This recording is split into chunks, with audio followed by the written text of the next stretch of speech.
Afternoon everyone, and welcome to sunny Anglesey in North Wales. The tide's just turned now, so I just thought I'd sit down for a bit and do a quick video on my initial thoughts of the new Tenryu Akuru SP86 MH, which is the rod I've been using today. Over the last week or so, I've had a few messages from people just asking for my general thoughts on this rod, and a couple have asked as well, why did I buy this rod when I've already got quite a few Tenryus in my armoury. So I'll answer them questions now, and I thought it'd be good to do it on video rather than writing down the review. So why did I buy this rod? The simple answer is it suits my style of fishing. For those of you that know me, I fish a lot on the Menai Straits, which is fast flowing water, and my main technique is soft plastics 95% of the time.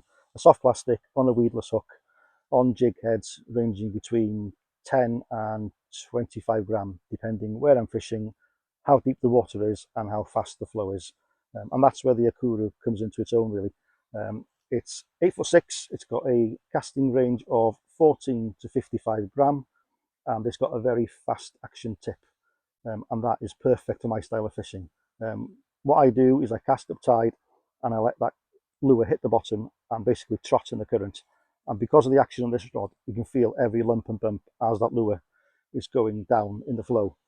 Until a fish takes it, or obviously until I have to reel in and cast again, which is very important for my style of fishing.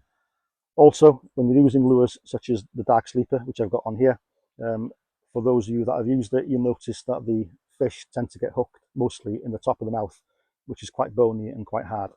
And you need to be able to feel that lure being taken by the fish, so you can strike that fish and obviously set the hook properly, and as a result, you will get less mishits basically. So that is why I've mainly had the Akuru. It really suits my style of fishing. I've used it on lures down to a 4-inch spindle one on a 7 to 10 gram head. Again, it works fine, and you feel everything. But personally, if I was going that light, I'd use more of a finesse rod. I'd probably stick to my injection 82M.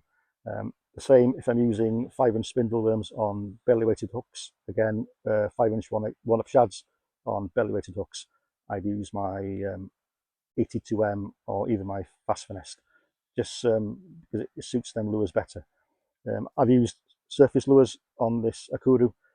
Again, it'll cast them, but me personally, I prefer my injection 82 MH for something like a Pachinko 140 or an Asturi 130. I just feel it gives you a better action on the lure. Like I said, the tip on this rod is quite fast, and it doesn't give quite the right action you want in that lure. Again, a Pachinko 100, I'd probably go to the 82M again. So that's just a quick video of my initial thoughts of this rod. I hope it helps. It is a really good rod, if you fish the style that I do, casting lures in, letting it hit bottom and letting it trot in the flow. It is superb for that type of fishing. But like I said previously, if you're finesse, go for the 82M, and if you're fishing predominantly hard lures, surface lures on that session, keep to the 82MH maybe, or in deeper, rougher seas, maybe the Dragon Express, which is also something I've got. So I hope that video has helped you decide a bit on which rod to get and if you should get this one or not. Me personally, everyone should have one. It's a good rod, and I'll keep adding to my selection of Tenryus. Thank you for listening, and I'll speak to you again soon. Take care, bye bye.